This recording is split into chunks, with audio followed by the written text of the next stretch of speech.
Hi hello vanakkam and welcome back to simple Indian diet family. So ఈ రోజు మన ఛానల్లో అగైన్ వెయిట్ లాస్ గురించి డిస్కస్ చేయబోతున్నాం. ఆల్రెడీ నేను ఇంటర్మిటెంట్ ఫాస్టింగ్ గురించి ఒక వీడియో వేశాను కదా. సో ఆ ఇంటర్మిటెంట్ ఫాస్టింగ్ అంటే ఏంటి, సో అది మన లైఫ్ స్టైల్లో ఎలా కంబైన్ ఉంది, ఇంటర్మిటెంట్ ఫాస్టింగ్ని ఎలా స్టార్ట్ చేయాలి, ఎలా తినాలి అనేది మొత్తం డిస్కస్ చేశాము. కానీ ఈ వీడియోలో కూడా నేను ఇంటర్మిటెంట్ ఫాస్టింగ్ గురించి బ్రీఫ్గా చెప్పేస్తాను. సో ఆ వీడియో చూడని వాళ్ళకి ఈ వీడియో చూసినప్పుడు కొంచెం క్లారిటీ అనేది వస్తుంది అనమాట. సో ఇంటర్మిటెంట్ ఫాస్టింగ్ అంటే ఏం లేదండి. సో రోజుకి 24 hours కదా. సో 24 hoursలో నేను పర్టికులర్ టైం అనేది ఫుడ్ తీసుకుంటాను, ఫుడ్ ఇంటేక్ చేస్తాను. అండ్ పర్టికులర్ టైంలో నేను ఫాస్టింగ్ ఉంటాను, అంటే ఉపవాసం ఉంటాను. ఓన్లీ నీళ్ళు, అలాగే black coffee, black tea, green tea అనేది షుగర్ లేకుండా తీసుకుంటాను అనడం మాత్రమే ఇంటర్మిటెంట్ ఫాస్టింగ్. సో ఇంకా మీకు క్లియర్గా చెప్పాలి అంటే ఇంటర్మిటెంట్ ఫాస్టింగ్ అంటే ఏంటంటే నైట్ తొందరగా తినేయడము, మార్నింగ్ కొంచెం లేట్గా తినడం. నార్మల్గా మనము 12 hours మనకు తెలియకుండానే 12 hours అనేది ఫాస్టింగ్ విండోలో ఉంటాము. ఇప్పుడు ఒక 7 o'clock మనము డిన్నర్ చేసామనుకోండి, so next day morning 7 o'clock అలాగా మనం టీ కాఫీ అనేది తాగుతూ ఉంటాము. సో ఆ 7 నుంచి 7 చూసినట్లయితే మీరు 12 hours, ఆ 12 hours లోపల నైట్ మీరు ఏ డిన్నర్ చేయరు, స్నాకింగ్ చేయరు, ఏం చేయరు, ఓన్లీ వాటర్ మాత్రమే తాగుతారు. కాబట్టి ఆ 12 hours అనేది మీరు ఫాస్టింగ్లో ఉంటున్నారు. ఇది ఇంటర్మిటెంట్ ఫాస్టింగ్. సో ఇంటర్మిటెంట్ ఫాస్టింగ్లో ఏంటంటే ఇంకా ఒక 2 hours అలా, లేకపోతే 3 hours 4 hours అనేది ఎక్స్టెండ్ చేసుకుంటాం అనమాట. అండ్ తీసుకునే ఫుడ్లో కూడా బాగా కాన్షియస్గా కాయగూరలు ఎక్కువగా తీసుకుంటాం, ప్రోటీన్స్ ఎక్కువగా తీసుకుంటాము. సో వెయిట్ లాస్కి ఇంకా బాగా హెల్ప్ అవుతుంది అనమాట. ఎప్పుడు కూడా బ్రేక్ఫాస్ట్ అనేసి ఎందుకు అంటారు అంటే, అంత టైం మీరు నైట్ తిన్న దగ్గర నుంచి మార్నింగ్ తినే దగ్గర వరకు మొత్తం అనేది ఫాస్టింగ్లో ఉంటారు. కాబట్టి ఆ ఫాస్టింగ్ని బ్రేక్ చేయడాన్ని బ్రేక్ఫాస్ట్ అని అంటారు. అందుకే మనకు దాని బ్రేక్ఫాస్ట్ అనేసి అప్పుడు ఫస్ట్ ఫుడ్ అనమాట మనకి. దానికోసమే ఆ పేరు అనేది అక్కడ మెన్షన్ చేశారు. బ్రేక్ఫాస్ట్, ఫాస్ట్ని బ్రేక్ చేయడాన్ని బ్రేక్ఫాస్ట్ అంటారు. సో ఇప్పుడైతే మనము మార్నింగ్ లేవగానే పళ్ళు తోమేసి ఇంకా టీ కాఫీ అనేది షుగర్ కలుపుకొని తాగేస్తున్నాము. ఇంకా మనకు గ్లూకోజ్ లెవెల్ అనేది హై అయిపోతుంది. ఇంకా బాడీ పెయిన్స్ రావడం కానీ, షుగర్ లెవెల్స్ ఇంక్రీజ్ కావడం కానీ, ఒబిసిటీ పెరగడం, ఫ్యాట్ పెరగడం అన్నీ కూడా ఈ షుగర్ వల్లనే జరుగుతూ ఉంటుంది. సో ఇవంతా ఓవర్కమ్ చేయడానికి ఇంటర్మిటెంట్ ఫాస్టింగ్ అనేది పెట్టారనమాట. సో పర్టికులర్ టైంలో తింటూ ఉంటారు, పర్టికులర్ టైంలో ఫాస్టింగ్ ఉంటూ ఉంటారు. సో మీరు తిన్న ఫ్యాట్ని తొందరగా మనకు బర్న్ చేయడానికి ఇంటర్మిటెంట్ ఫాస్టింగ్ అనేది యూజ్ అవుతుంది. సో ఇది ఇంటర్మిటెంట్ ఫాస్టింగ్. సో ఇంటర్మిటెంట్ ఫాస్టింగ్లో కూడా చాలా టైప్స్ ఉన్నాయి.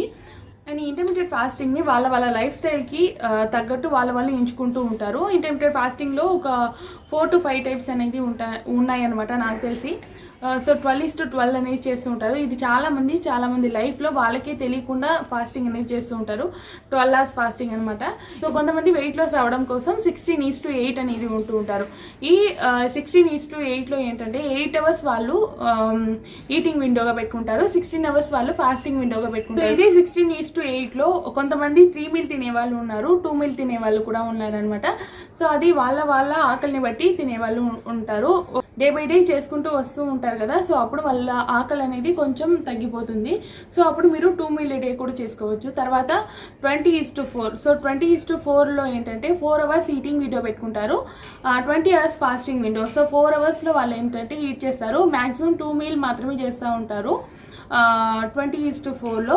తర్వాత 20 hours అనేది ఫాస్టింగ్ ఉంటారు. ఒమాడ్ అంటే 1 meal a day. సో రోజుకి ఒక మీల్ మాత్రమే తీసుకుంటూ ఉంటారు. మిగతా 23 hours వాళ్ళు ఫాస్టింగ్ చేస్తారు, 1 hour మాత్రమే మీల్ తీసుకుంటూ ఉంటారు. అది కూడా హెవీ మీల్ తీసుకుంటారు.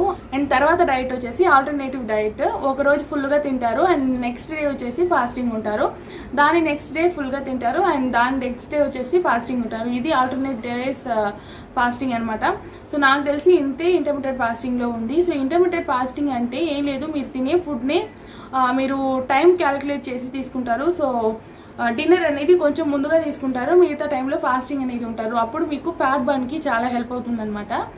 అండ్ బ్రేక్ఫాస్ట్ తీసుకునేటప్పుడు కూడా టీ కాఫీ అలాంటివి ముందుగానే తీసుకోకుండా బ్రేక్ఫాస్ట్ టైంలోనే తీసుకుంటారు. కాబట్టి సో మీ ఫ్యాట్ బర్నింగ్ సిస్టమ్కి ఎలాంటి హాని కలగకుండా ఫ్యాట్ అనేది బర్న్ అవుతూ ఉంటుంది. సో ఇప్పుడైతే మనము తొందరగా వెయిట్ లాస్ అవ్వాలి అంటే ఏం చేయాలో చూసేద్దాము. నార్మల్గా వెయిట్ లాస్ అనేది ఎప్పుడు అవుతుంది, మన ఫ్యాట్ అన్ని బర్న్ అయ్యేటప్పుడు మనకు వెయిట్ లాస్ అనేది అవుతుంది. కొంతమందికి వెయిట్ లాస్ స్కేల్ మీదే తెలుస్తుంది, కొంతమందికి ఇంచ్ లాస్ అవుతుంది, వెయిట్ లాస్ స్కేల్ మీద తక్కువగా చూపిస్తుంది. సో దీనికి కారణం ఏంటంటే మీకు మజిల్ అనేది బాగా బిల్డ్ అవుతుంది, అందువల్ల మీ వెయిట్ స్కేల్ అనేది అదే వెయిట్ చూపిస్తుంది. కానీ మీరు మెజరింగ్ టేప్స్ మెజర్ చేసుకుంటే మీరు వెయిట్ లాస్ అనేది ఇంచ్ లాస్లో సూపర్గా తెలుస్తుంది. సో మీకు కూడా కాన్ఫిడెంట్ అనేది పెరుగుతుంది అనమాట. ఓకే, ఇప్పుడు వెయిట్ లాస్ అనేది ఎప్పుడు స్టార్ట్ అవుతుంది అని చూసేద్దాము. నార్మల్గా మనం ఫుడ్ తీసుకున్న 3 to 4 hours తర్వాత మనకు మన బాడీ అనేది ఆ ఫుడ్ మొత్తం ఇంటేక్ చేసేసి మనకు ఇన్సులిన్ రెసిస్టెన్స్ స్టేజ్కి వచ్చేస్తుంది. అప్పుడు మన బాడీలో ఉన్న ఫ్యాట్ని మన బాడీ యూటిలైజ్ చేసుకుంటుంది. సో అప్పుడు మనకు ఫ్యాట్ బర్న్ అవుతుంది, మన వెయిట్ లాస్ కూడా స్టార్ట్ అవుతుంది అనమాట. సో త్రూ అవుట్గా మనం ఫాస్టింగ్లోనే ఉంటాం. నైట్ ఫుల్గా నైట్ ఓన్లీ తాగితే వాటర్ మాత్రం తాగుతూ ఉంటాము. సో అప్పుడు మనకు ఫ్యాట్ బర్నింగ్ స్టేజ్ అనేది అలానే కంటిన్యూ అవుతూ ఉంటుంది. అండ్ దాని మార్నింగ్ ఏంటంటే మనము టీ కాఫీ ఏదైనా తాగితే ఆ ఫ్యాట్ బర్నింగ్ స్టేజ్ అనేది అక్కడే స్టాప్ అవుతుంది. సో తర్వాత గ్లూకోజ్ పెరుగుతుంది, గ్లూకోజ్ పెరిగితే గ్లైకోజన్ కన్వర్ట్ అయ్యి ఇంకా ఫ్యాట్గా మన బాడీలో అక్కడక్కడ స్టోర్ అయిపోతుంది అనమాట. కానీ ఇది ఇంటర్మీడియట్ ఫాస్టింగ్లో మీరు ఉన్నప్పుడు ఈ ఫ్యాట్ బర్నింగ్ స్టేజ్ అనేది మీరు ఎక్కడ ఫాస్ట్ని బ్రేక్ చేస్తారో అక్కడ వరకు కంటిన్యూ అవుతుంది. కాబట్టి మీకు వెయిట్ లాస్ అనేది ఇంటర్మీడియట్ ఫాస్టింగ్లో ఎక్కువగా ఉంటుంది. ఓకేనండి, మేమైతే ఇంటర్మీడియట్ ఫాస్టింగ్లోనే ఉన్నాము, కానీ మాకు వెయిట్ లాస్ అనేది చాలా స్లోగా జరుగుతుంది. డబుల్ ద స్పీడ్లో మాకు వెయిట్ లాస్ అవ్వాలి, double the amount of weight loss అవ్వాలి అనే వాళ్ళకి నేను ఒక చిన్న సింపుల్ డైట్ అనేది చెప్తాను. సో చాలా మందికి ఇది వర్క్ అయింది, చాలా సూపర్ రిజల్ట్, అమేజింగ్ రిజల్ట్ ఇచ్చింది అని చెప్తున్నారు. సో అందుకే చెప్తున్నాను. తెలుగులో మీరు సూపర్ హ్యూమన్స్ డైట్ అనేసి వినే ఉంటారు. చాలామంది దాన్ని ఫాలో చేశారు, వాళ్ళ హెల్త్ ప్రాబ్లమ్స్ రివర్స్ చేసుకున్నారు అండ్ వెయిట్ లాస్ ఒక రేంజ్లో ఉంది. So 10 kgs, 30 kgs, 40 kgs, 20 kgs అనేసి చాలామంది వెయిట్ లాస్ అనేది చేశారు. అది కూడా ఎన్ని రోజులు అనుకుంటున్నారు? 30 daysలో మాత్రమే. సో కంపల్సరీ వాళ్ళు చెప్పిన డైట్ని చెప్పినట్టు ఫాలో అయితే మనకు కూడా అదే వెయిట్ లాస్ అనేది జరుగుతుంది. సో దీన్ని ఫాలో చేసి చాలామందికి మోకాలు నొప్పులు పోయాయి, నడుము నొప్పి పోయింది, అండ్ నాకు షుగర్ ప్రాబ్లం పోయింది, థైరాయిడ్ ప్రాబ్లం పోయింది అనేసి చాలామంది చెప్తూ ఉన్నారు. అండ్ నేను కూడా దాన్ని చూసి ఇన్స్పైర్ అయ్యి సో చాలా వరకు స్టడీ చేశాను. ఏమేమి తినాలి, ఏమేమి తినకూడదు, థైరాయిడ్ పేషెంట్స్ ఏం తినాలి, షుగర్ పేషెంట్స్ ఏం తినాలి, ఎలా తినకూడదు అనేసి అన్నీ రీసెర్చ్ చేశాను అనమాట. నేను కూడా సూపర్ హ్యూమన్స్ డైట్ అనేది ఫాలో అవుదాం అనేసి డిసైడ్ చేసుకున్నాను. మన ఛానల్లో సూపర్ హ్యూమన్స్ డైట్ యొక్క రెసిపీస్ అంతా వస్తూ ఉంటుంది. సో ఆ డైట్ ఫాలో అయితే ఎలా ఉండాలి, ఎలాంటి వర్కౌట్ చేయాలి, ఎంత ఫుడ్ అనేది తీసుకోవాలి, ఎలాంటి ఫుడ్ తీసుకోవాలి, నేను ఎలాంటి ఫుడ్ తీసుకుంటాను, ఎంత వెయిట్ లాస్ అయ్యాను అనేది మొత్తం డైలీ అప్డేట్స్గా మీకు వీడియోస్గా పెడుతూ ఉంటాను. అండ్ 30 daysలో నాకు ఎంత ఇంచ్ లాస్ అయింది, ఎంత వెయిట్ లాస్ అయింది అన్నది కూడా రెగ్యులర్గా మీకు పోస్ట్ చేస్తూ ఉంటారు.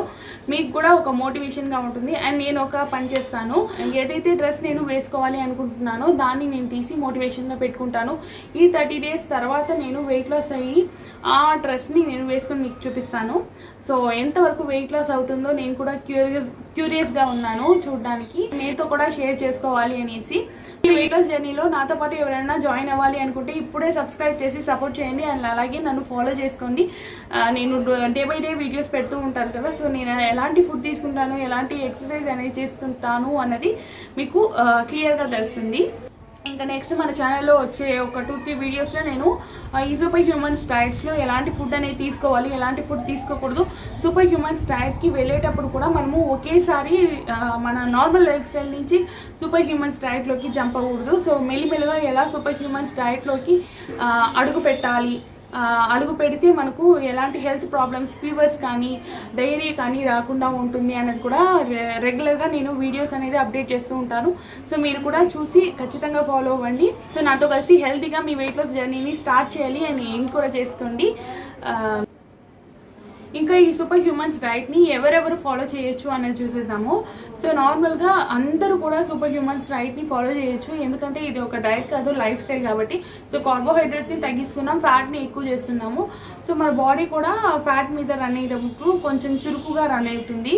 అండ్ దానికి తోడు ఇంటర్మీడియట్ ఫాస్టింగ్ కూడా ఉంటే మన బాడీ అనేది బాగా బ్రిస్క్గా తయారవుతుందంట. అండ్ కొంతమంది మెడికల్ కండిషన్లో ఉంటారు కదా, సో ఏదైనా టాబ్లెట్స్ కన్జ్యూమ్ చేస్తూ ఉంటారు, హార్ట్ ప్రాబ్లమ్స్ కానీ కిడ్నీ ప్రాబ్లమ్స్ కానీ దానికి. సో అలాంటి వాళ్ళు డాక్టర్ని కన్సల్ట్ అయ్యి డైట్ ఉండొచ్చా లేదా అనేసి కన్సల్ట్ అయిన తర్వాత ఉండండి. ఇప్పుడు ఫీడింగ్ మదర్స్ కొంతమంది వెయిట్ లాస్ చేయాలి అని అనుకుంటారు. సో ఫీడింగ్ మదర్స్ ఎన్ని మంత్స్ తర్వాత స్టార్ట్ చేయాలి అంటే, ఒక బేబీకి 6 months తర్వాత ఫుడ్ ఇస్తూ ఉంటారు కదా, సో 6 months నుంచి మీరు వెయిట్ లాస్ జర్నీ అనేది కంటిన్యూ చేయొచ్చు. ఎందుకంటే 5 months వరకు మీ బేబీ అనేది మీ బ్రెస్ట్ మిల్క్ మీదే ఆధారపడి ఉంటుంది కాబట్టి. సో మీరు మంచి హెల్తీ ఫుడ్ అనేది తీసుకోవాలి. కార్బోహైడ్రేట్స్ కూడా వాళ్ళకి కావాలి, మీకు అవసరం కాకపోయినా ఎదిగే పిల్లలకు కావాలి కాబట్టి. సో మీరు బ్రెస్ట్ ఫీడ్ మీద ఉన్నప్పుడు డైట్ అనేది స్టార్ట్ చేయకండి. సో 6 months తర్వాత మీకు బేబీకి ఏదైనా ఫుడ్ ఇంట్రడ్యూస్ చేస్తారు, సో దానికి తోడు మీ బ్రెస్ట్ మిల్క్ కూడా ఇస్తారు కాబట్టి. సో ఆబ్వియస్లీ మీరు ఈ సూపర్ హ్యూమన్స్ డైట్ని ఫాలో చేయొచ్చు. అండ్ మిల్క్ కూడా మంచిగానే పడుతుంది, ఎందుకంటే మేము ప్రోటీన్ రిచ్ ఫుడ్ తింటున్నాం కాబట్టి మంచిగానే మిల్క్ పడుతుంది. ఎందుకు ఈ ఇన్ఫర్మేషన్ మీకు చెప్తున్నానంటే, నాకు కూడా 6 months బేబీ ఉంది. ఇప్పుడే నేను దానికి ఫుడ్ అనేది ఇంట్రడ్యూస్ చేశాను. అండ్ నేను కూడా ఇప్పుడు డయట్ అనేది స్టార్ట్ చేసేస్తున్నాను. ఎప్పుడెప్పుడు ఈ పీరియడ్ వస్తుందా అనేది ఎదురు చూస్తున్నాను. పాపకి ఎప్పుడెప్పుడు ఫుడ్ పెడతాను, ఎప్పుడెప్పుడు నేను డయట్ అనేది స్టార్ట్ చేస్తాను అనేది చాలా క్యూరియస్గా ఉంది, ఎలాంటి రిజల్ట్ వస్తుంది అని చూడడానికి. అండ్ అలాగే ప్రెగ్నెంట్ లేడీస్ ఈ డైట్ ఫాలో అవ్వద్దు, ఎందుకంటే మీ గర్భంలో శిశువు ఉంటుంది. సో తనకి కార్బోహైడ్రేట్స్ కానీ, ఫ్యాట్స్ కానీ, మినరల్స్ కానీ, విటమిన్స్ కానీ, ఫైబర్ కానీ అన్నీ కావాలి. కాబట్టి మీరు ఎలాంటి డైట్ ఉండవద్దు. వాళ్ళు కానీ, ముసలి వాళ్ళు కానీ ఎవరైనా ఈ డైట్ని ఫాలో చేయొచ్చు. చిన్నపిల్లలు బిలో 10 years పిల్లలు ఈ డైట్ని ఉండొద్దు. సో 10 years పైన ఉన్న పిల్లలు అయితే ఈ డైట్ని ఫాలో చేయొచ్చు. సో ఇంకా నేను చెప్పిన తర్వాత కూడా ఎవరికైనా ఈ డైట్ గురించి డౌట్స్ ఉన్నట్లయితే తెలుగు సూపర్ హ్యూమన్ ఛానల్కి వెళ్ళి చూడండి. ఈ డైట్ గురించిన 4 videos కూడా వాళ్ళు ఒక ప్లేలిస్ట్ లాగా తయారు చేశారు. సో దాన్ని చూసిన తర్వాత మీకు ఒక క్లారిటీ అనేది వస్తుంది. సో రేపటి వీడియోలో నేను ఈ సూపర్ హ్యూమన్స్ డైట్లో ఎలాంటి ఫుడ్ తీసుకోవాలి, ఎలాంటి ఫుడ్ తీసుకోకూడదు, థైరాయిడ్ పేషెంట్స్ ఎలాంటి ఫుడ్ తీసుకోవాలి, షుగర్ పేషెంట్స్ ఎలాంటి ఫుడ్ తీసుకోవాలి అనేది డీటెయిల్గా క్లారిటీ ఇస్తాను. Until then bye bye and take care. Thank you for watching.